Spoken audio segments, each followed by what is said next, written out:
Туугандар, Кыргызстанда Марселди таанысыңарбы?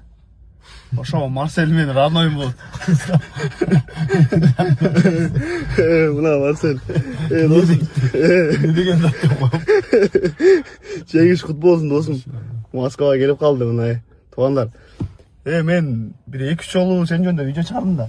Чыгарсам комменттерде эрке буланута чыкпай эле коюш керек эле, грэплингден чыгыш керек эле, мен керек. Бойдон алдын эле айттым го, 99% Ошондой болду да. ишенбе эрке булан деп атышты, 1% мен деп атышты. Марсель деп. Жок, ал мен өзүм досторум деле ошентип атышты. Бүт. Даже сен деле ошентип атсаң керек. Мен ичиңен. Ачык айт. Досум, мен Таиландда даярданганын көрүп эле дедим уже. Анан жана минуткада чыктым го. Минуткадан кийин вообще 100% болду же. Марсель утат болду. А так ага чейин ушундай болот эле, мындай опасный риск депчи, эле болуп ушундай болот эле.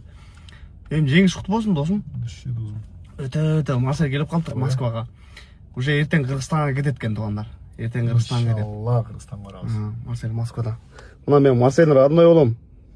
Мына жанымда. Эрке булан таанышыңар деген сөздөрдү унуткула эми.